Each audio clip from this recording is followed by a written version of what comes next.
بيتجمع 5 أشخاص مع بعض أصدقاء من الطفولة، لكن فجأة بتظهر لهم أشباح من ماضيهم بتحول ليلتهم لرعب. هي دي حكاية فيلمنا النهاردة. أحداث فيلمنا بتدور في سنة 1945.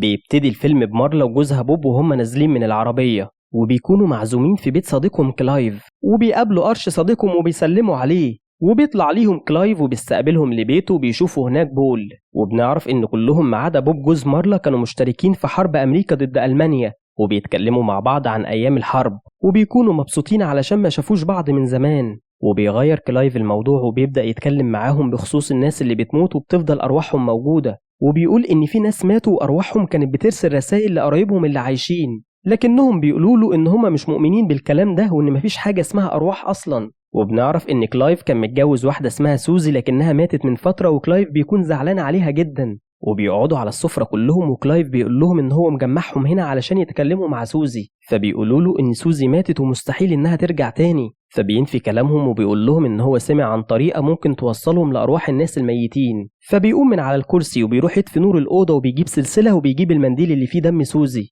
وبيقعد تاني وبيحط المنديل في السلسلة، وبيطلب منهم إن هم يمسكوا إيد بعض بحيث إن هم يكونوا دايرة. وبيبدأ كلايف ينادي على الأرواح اللي في المكان وبيأمرهم إن هم يطلعوا، لكن طبعا مفيش حاجة بتحصل. وبيرجع ينادي من تاني وفجأة باب الخزنة بيبدأ يخبط، وبيخافوا كلهم، وبول بيكون عايز يقوم، لكن كلايف بيقول لهم إن هم ما ينفعوش يسيبوا إيد بعض لحد ما الجلسة دي تخلص. وبيرجع الباب يخبط مرة تانية وكلهم بيكونوا خايفين ما عدا كلايف اللي بيفضل ينادي على الأرواح. وفجأة السلسلة بتتحرك وبتكون مستقيمة وبتفضل تدور لحد ما بتقف وبترجع لطبيعتها من تاني، وبعدها كل حاجة في المكان بتتحرك.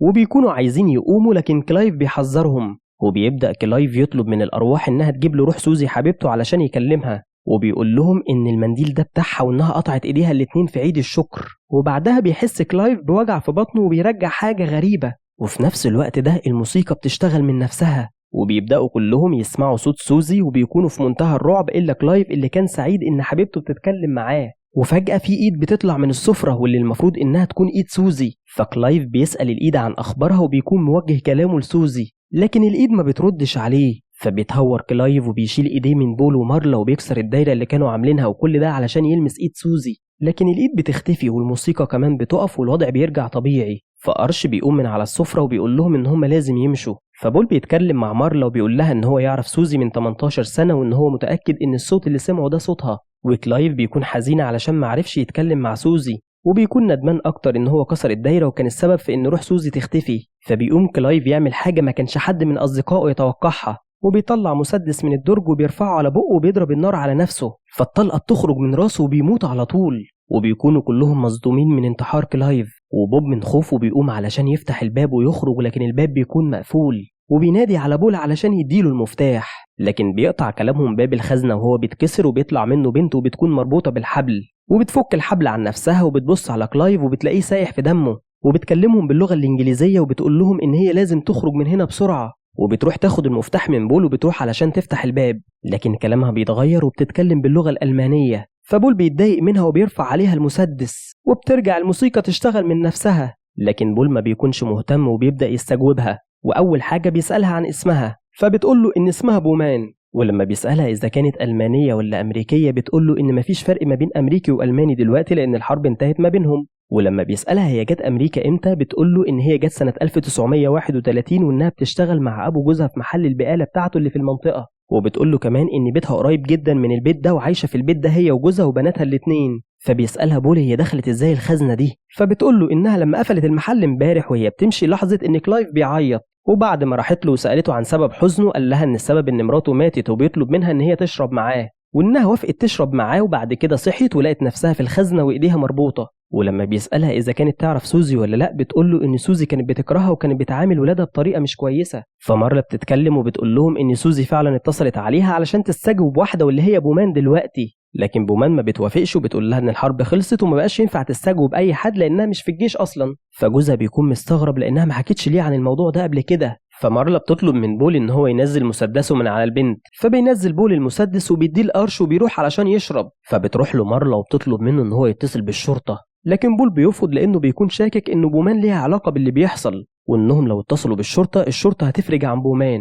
فأرش بيقول لبول يجيب المفتاح علشان يفتح الباب، فبول بيقول لأرش إن هو زي الكلب لأن هو في صفها وعايز يخرجها. فأرش بيقول له تقصد إن أنا خاين للبلد؟ فبول بيقول لهم إن أرش قتل أطفال كتير وطلب منه إن هو يشهد قدام المحكمة إن هو ما قتلش حد. فمارلا بتسأل أرش إذا كان الكلام ده صح ولا لأ، فبيقول لها إن قتل ليهم كانت غلطة في الحرب وكنت مأمور بكده. فبومان بتقول لهم إن الكلام اللي أرش بيقوله كان صح وإن القائد هو اللي أمره كده وإن هو كان مجبور يعمل اللي هو عمله. فبيشك فيها بول وبيقول لها تعترف إن هي جاسوسة وبيسألها مين القائد بتاعها، فبتقول له إنها ملهاش علاقة بأي مخابرات أصلا. فأرش بيطلب من بول إن هو يديله المفتاح، فبول بيقول له موافق بس بشرط إن أنت تديني المسدس علشان أقتل بومان. فأرش بيرفض يديله المسدس وبيحاول يفتح الباب وبيطلع المسدس وبيضرب النار على الباب لكنه ما بيفتحش، وبيضرب النار على الإزاز لكنه ما بيتكسرش برضه. فبيقول لبول يديله المفتاح علشان مش عايز يقتله لأنهم أصدقاء. فبول بيديله المفتاح وبيروح أرش علشان يفتح الباب، وقبل ما يفتح الباب بيقول له إن البنت دي لو خرجت هيروح وراها البيت ويقتلها.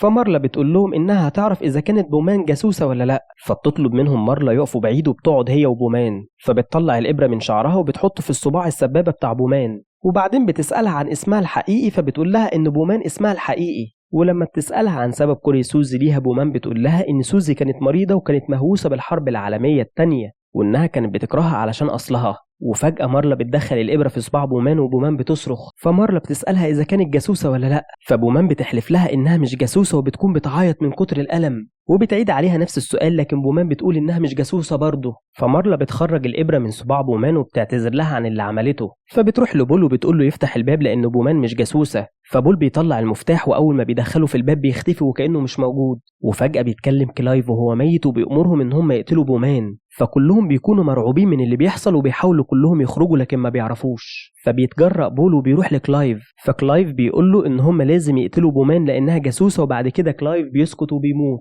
فمارلا بتقول لبول ما يقتلش بومان وبتقول له إن كلايف قال لهم إن هم لو كسروا الدايرة دي وأنهوا الجلسة هيدخلوا لعالم تاني وده اللي حصل، وبتطلب منهم إن هم يرجعوا يعملوا الدايرة مرة تانية. لكن بول بيرفض وبيقول لأرش يديله المسدس علشان يقتل بومان. فأرش بيرفض وبيقول له إن كلام مارلا صح وإن هم لازم يخرجوا يعملوا دايرة مرة تانية. فبيقعدوا كلهم على السفرة وبيمسكوا إيد بعض، فبتبدأ مارلا تتكلم مع الأرواح وبتطلب منهم إن هم ينهوا الجلسة. وفجأة النور بيقطع والشموع بتولع من نفسها وكلهم بيكونوا خايفين، وبتظهر روح سوزي وبتروح لبومان وبتقول إن بومان السبب في موتها وإنها هي اللي قطعت إيديها. وفجأة بومان بيكون في إيديها سكينة وبتروح لسوزي وبتمسك إيديها وبتقول لها توريهم هي قطعت إيديها إزاي. لكن قبل ما يحصل أي حاجة النور بيرجع تاني وروح سوزي بتختفي وكلهم بيكونوا شايفين اللي حصل. وأرش بيسأل بومان إذا كانت هي اللي قتلت سوزي ولا لأ، فبومان بتحلف ليهم إن هي ما قتلتش سوزي. فأرش بيخاف من اللي بيحصل وبيروح يفتح الباب مرة تانية بس ما بيكونش قادر يفتحه، وفجأة الباب بيتفتح لوحده لكنهم بيشوفوا حاجة زي السد وبيسمعوا صوت ضرب نار.